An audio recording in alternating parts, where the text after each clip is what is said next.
Tonight's Roger Federer, an icon, returns to New York. Roger's given us a bit of his time. We're very gracious for that. So, Nice to see you.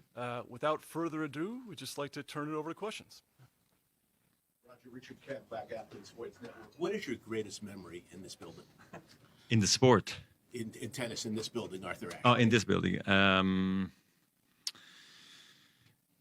Now looking back, I guess it's just the streak of the 5 in a row that I was able to string that together is kind of surreal because always knew how hard it is to win here.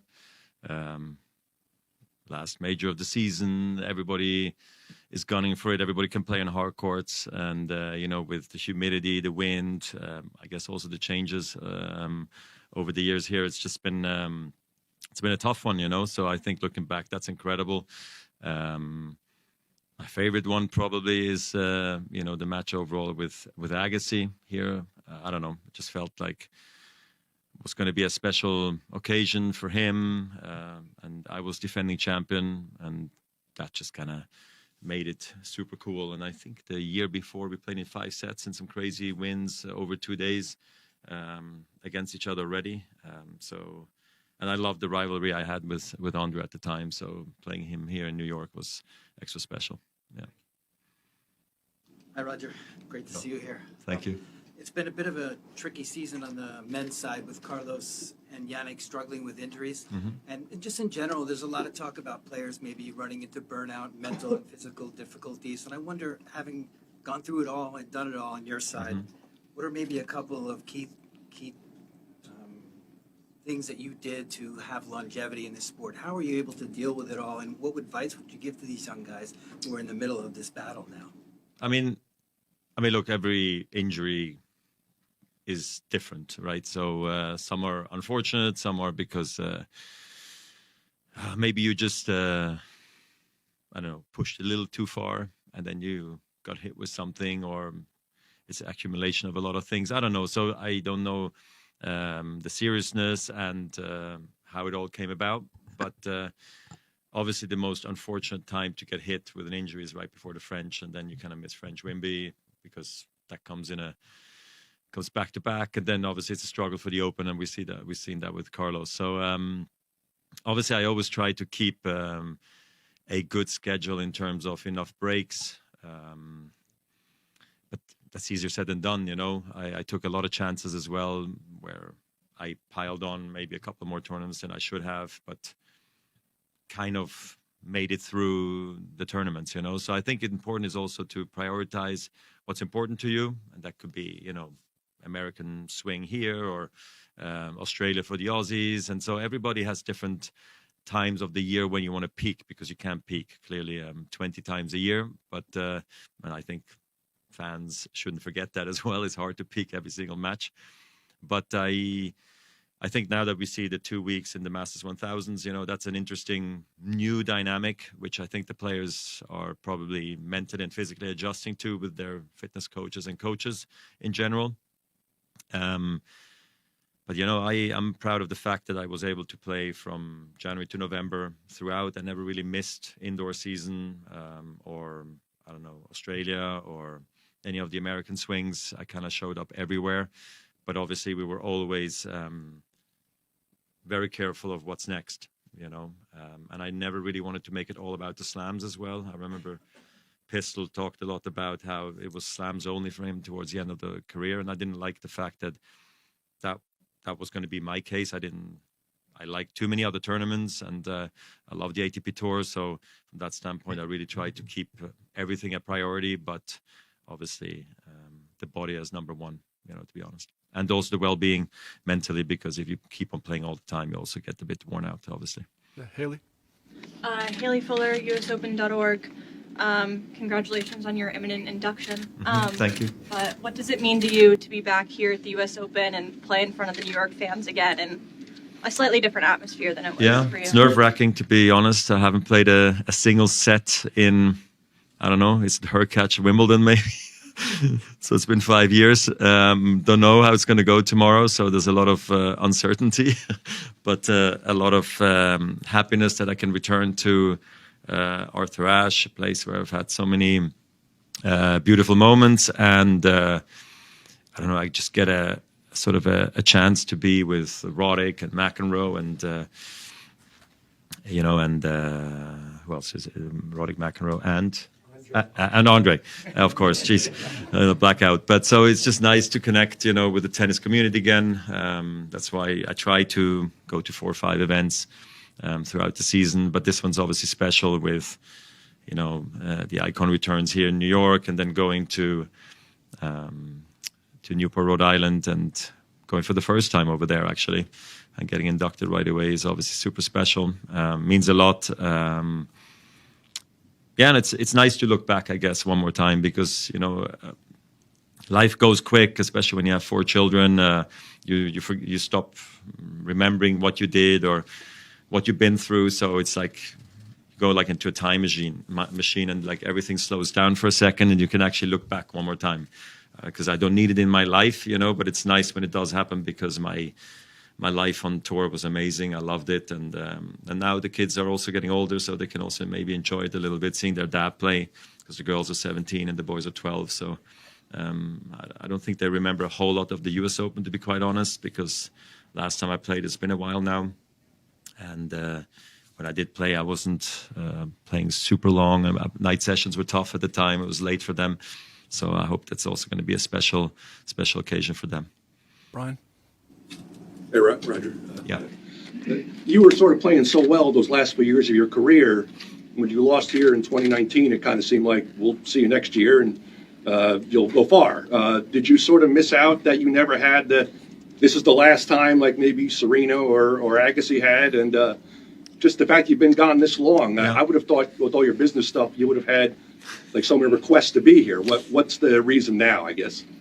Yeah, look, I didn't want to push for it as well, and look, things just happened the way they did, because I could feel, obviously, throughout after Wimbledon that summer, I could feel on vacation, this is it. The knee can't do it anymore. It's tired.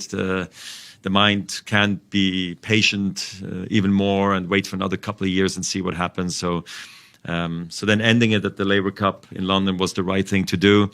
And then I didn't want to go right away to each tournament and do a farewell. So I kind of let it come naturally to me. I was here a couple of years ago, briefly. I went to Center Court, watched I think Grigor was playing, Zabalenka was playing those nights. But, it wasn't my night. They gave me an ovation because they saw me on the big screen. But I just feel like tomorrow, and I guess today as well, and then Monday next week, it really gives me a true opportunity to say thank you and goodbye, which is, I think, important for some. For me, it is. And it's a nice thing to do, for sure. But I don't know why it hasn't happened earlier. It's just life with family and life on the road. And I didn't want to look for it right away. I let it come naturally. Thank you. Hi, Roger. Hey. Aside from this exhibition tomorrow, if you had the opportunity to come back and play one more main draw here at the U.S. Open in 2026, who would you most like to play and why? In today's game. In today's game, yeah. Well, maybe Carlos. I think he's exciting. I never got a chance to play against him, or Sinner the same. We only practiced together a little bit as they were coming up. So I missed that generation, unfortunately, a little bit. And there's a bunch of those guys I just missed just because of my knee issues. Obviously, Novak would be cool too. He's still going strong, and he's still hanging in there, which is cool. So I'm thinking mostly about obviously those guys. Yeah, and it's nice to see Carlos back. I'm happy he made it in time. So we'll see how he's going to feel. But I don't have to worry about how I would play him, because I'm not there in the draws. But I wish him the best. Willie? Roger, if at the time you were playing there had been the mixed doubles with the format that there is today, how do you think you would have done? Yeah, I don't know if I would have played. Maybe I would have. I don't know. It's a good question. I think it's an interesting, how do you call it? Try, or an interesting, I don't know if it's a trial or if it's a given that it's going to be like this forever. But look, it's a different concept for the fans and for the tournament. And now that I'm here in New York, after hearing about it last year and just kind of on the periphery watching it, I'm going to be much closer checking it out, But I think I would have done okay. I don't know who I would have played with, to be honest. I would have had maybe chances with Hingis or Belinda, obviously, or I don't know who else I would have played with. But, it's a cool concept. I like when top singles guys put themselves out there and play doubles. That was also the idea of the Laver Cup, to get guys together to match up that normally don't. And also see the top guys struggle, to be honest. It's not simple, those doubles or mixed doubles, especially when you're not used to it. So it's kind of a cool concept. I like it. If there's time for a follow-up, you didn't mention Serena. What would it have been like to play with Serena in the mixed doubles here, do you think? It would have been very cool, but I think she would have been booked up with Roddick or someone, I don't think I would have. They're too close, so maybe. I would have been totally okay and open for that. But yeah, that's why I didn't mention her, because I felt like she had enough Americans to deal with, before getting to me. Thank you. Roger, Steve Fogelman, Tennis Atlantic. In that regard, Serena is doing it, Venus is doing it. You are younger than Venus. Do you ever wake up and say, maybe I should consider a wild card just for a limited basis? No. No, not at all. Thanks for asking. I wasn't sure if the question was going to get asked, but I'm happy you did, so I can clarify in case anybody thought. No, not at all. And I think you anyway have to enter the doping pool. Like, God, there's way too many obstacles, and I'm too busy. I'm barely finding time to play any exos, So imagine a tour and the body is done. It's But I'm very happy how I'm feeling, so all good, and just a fan now, just enjoying watching. Yeah. Hi. Many players are retiring this year. Among them, I'd like to ask about Kei Nishikori. Please share your opinion about his play or his tennis, his strong points or his personality. Yeah, Nishikori is obviously a guy I played a lot against, and I had a lot of respect for him. I remember practicing with him, particularly in Miami when he was like 16 or even 15, as he was coming through, I think, Bollettieri's in Florida and the whole thing. So I see him grow, and I remember we did like a sort of a charity hit together. They asked me to bring another player I could play with, and I remember that night I said, and probably one day I'll lose against him. And I'm happy I wasn't wrong, because he was exceptional and always got along very well with Kei. Thought he had a wonderful game, obviously a super respectful person as well. And yeah, it's sad seeing, the likes of Nishikori and Wawrinka and others go. So from that standpoint, it's been a pleasure having played against them, no doubt. Nada from Serbian Radio. Welcome back to your tennis house. Wolf in the Winter brought us some moments from the golden history. I'm talking about the documentary of Novak Djokovic. I haven't seen Have it you yet. had the chance to see? Not yet. So, what is your assessment on the possibility of him getting the 25th here? And can you share us maybe one anecdote when playing?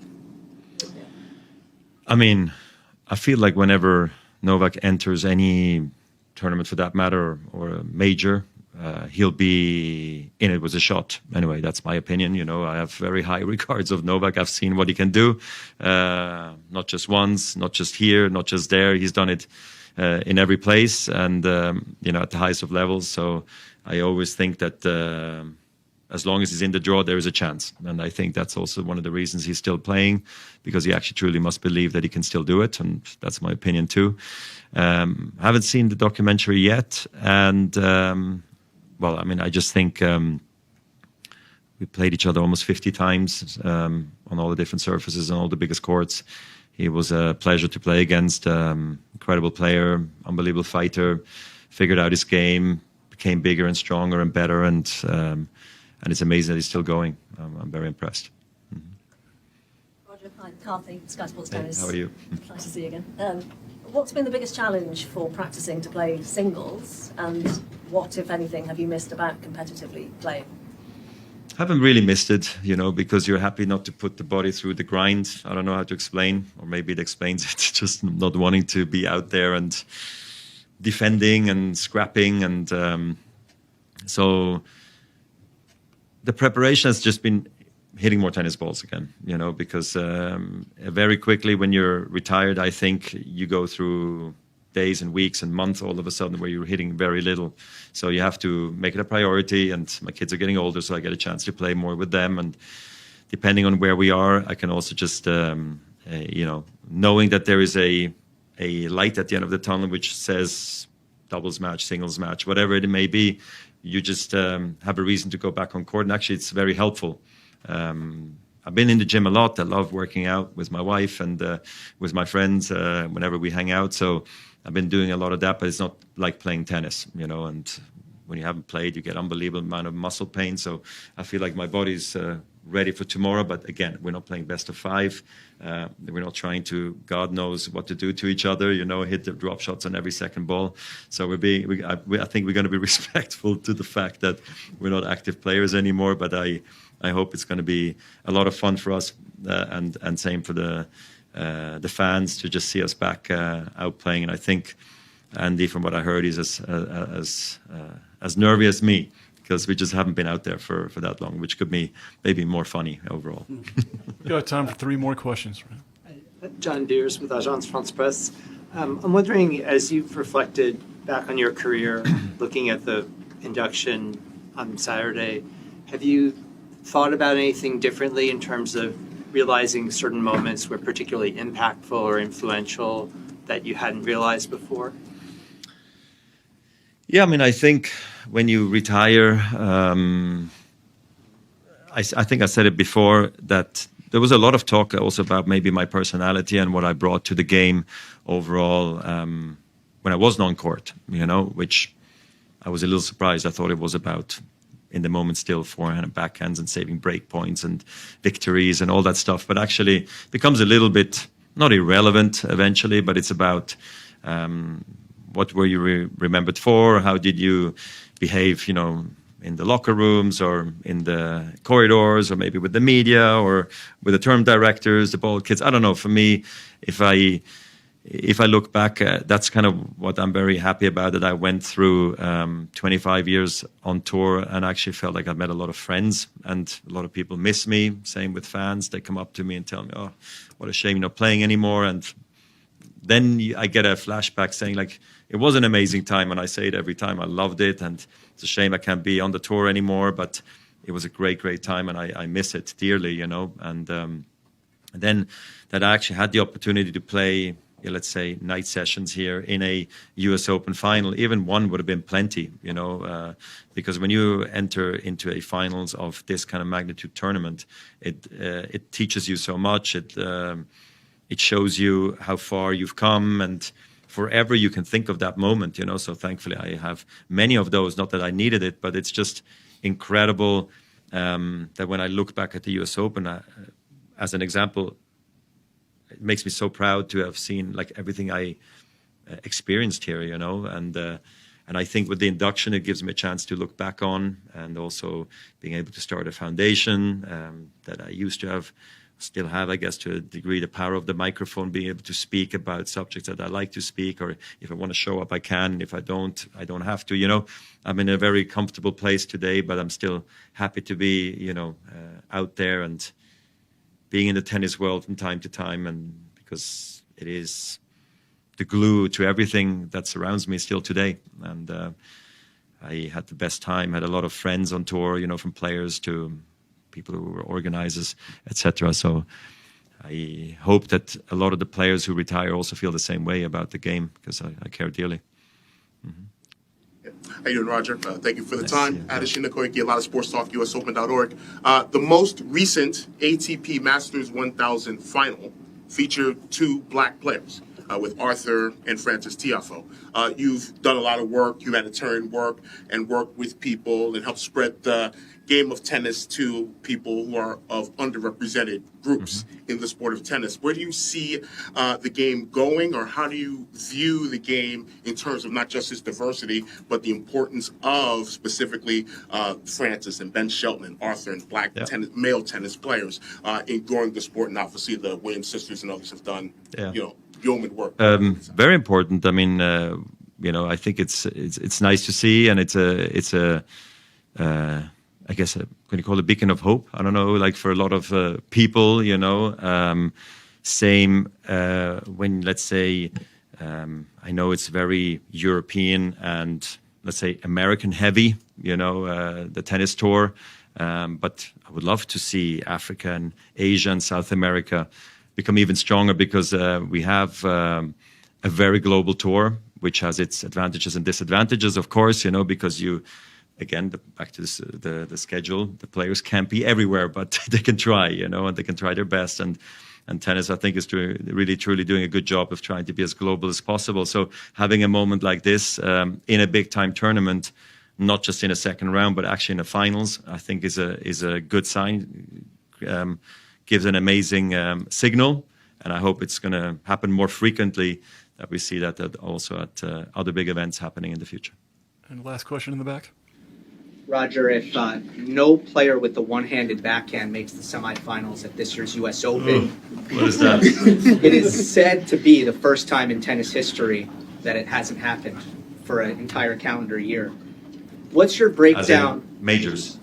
Just slams, yeah. Yeah, no semifinalists. No semifinalists. Okay. So if you think back, like last year, Musetti at RG, for example, and it's just been this long lineage of at least somebody gets there. Yeah. So if that streak ends, I mean, what's your overall breakdown for why that shot has become so difficult in the modern game, where we're seeing it so little?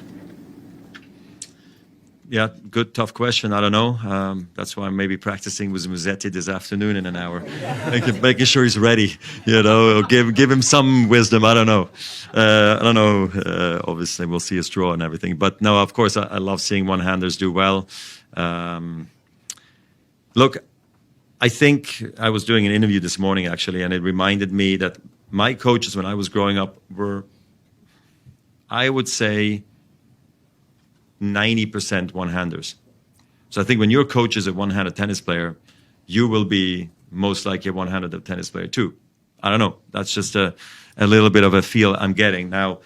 Nowadays, probably the coaches are mostly double-handed players, right? And it's just easier to teach a kid to have two hands on the backhand side, just because I have one of my kids, he's switching from a double-handed to a one-hander, and I just see how hard it is for him to hit it and to control it. And sure, eventually you get control, but it just takes time, right? And nowadays we don't have time. Everything has to happen immediately. If you do technical changes, it takes too long and it's too frustrating. So might as well just stick with what you have. And I think that's also one of the reasons we see a lot of double-handers.